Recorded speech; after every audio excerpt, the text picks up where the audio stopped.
ሸት ካልሲ ይዘህ ሰው ቤት አይገባም።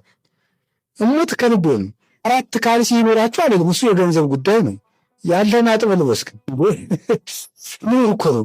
እኔ እንዴት ለምን በጠበጣለሁ? እግዚአብሔር የሰጠኝን ጥሩ ነፋስ ለምን ታበላሽብኛለህ? እግዚአብሔር ጥሩ ነፋስ ሰጥቶኛል። ስለዚህ እሱን እኔ በሰላሜ ልሳብበት የእግዚአብሔርን ነፋስ ነው እኮ ነው። ቀላል እኮ መስሏችኋል እናንተ። ይህ የሰው ሰላም መንሳት ነው።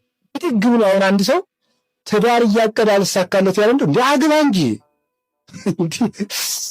እንደ ጥገብ እኮ ነው የላቸው። አሁን ሰውየው መች ማግባት ጠፋ? ወንድም ያልሳካለት እኮ ነው። ይሄ ምንድን ነው? የሰው ሰላም መንሳት ይባላል። አግቢ እንጂ እድሜሽ ሄደ እኮ። አሁን ብዙ ሰዎች ምን እየሆኑ እንደሆነ ታውቃላችሁ?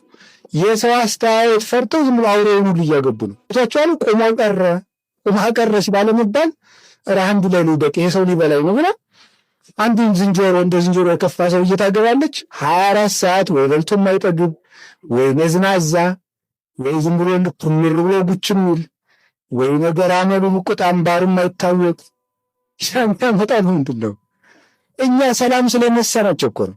ሰው ደግሞ ያግብ እንጂ እንዴ ጊዜው ሳይደርስ ውለዱ እንጂ ደግሞ የተጋቡትን ልጆ ውለዱ እንጂ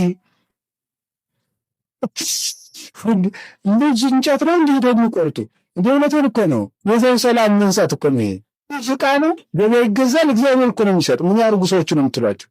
እንዴ ውለዱ እንጂ ሂዶ ሰው አርፈ ምሳ ከሆነ በልተህ ቤትህን። እውነቴን ነው የምነግራቸው። ታሞ የተኛውን ሰውዬ ሄደን በጣም ስልችት ትናረግ ነገር መቼ ነው የጀመረ? ሰኞ ረታብ ደግሞ ከመቼ ጀምሮ ነው? ከረቡዕ። ከዛ ሰውሎ ነው አንተም አጥፍተሃል። ለምን በምጥዋት አጠብቅ በሰዓታችን በታተድን መጣ። ይሄንን ከዳነ በኋላ ምን መክረው አይሻልም? ወንድሜ አሁን ጥፋቴን ሳይሆን መዳንን የምፈልገው ነው የሚለው ሰውዬው በህሊናው። ስለዚህ ዘመዶቼ የሰው ሰላም አንበጥብጥ።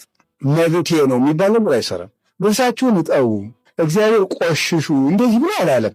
ይልቁንስ እብደቱ ይቅር እንጂ ልብስን ማጠብ፣ ካልሲን ማጠብ፣ ጥርስን መወረሽ፣ ምስጢር ልታወሩ እንደዚህ ስትሉ ሰንጥቆ መጣል የለበትም። ሰው ለወንድሙ እየተጠነቀቀ መኖር አለበት። አሁን ሰው ታሞ ከተኛበት ሆኖ መጥበጥ ምንድን ነው? የታመመ ሰው ልንጠይቅ ደን እየተገላገልን በብላት ጉረስ እንጂ እገሌ ጉረስ እንጂ ጉረስ እንጂ እግድል አረ ጉረሱ በልጅ ሻዋን ጠጣት ጨርሳት።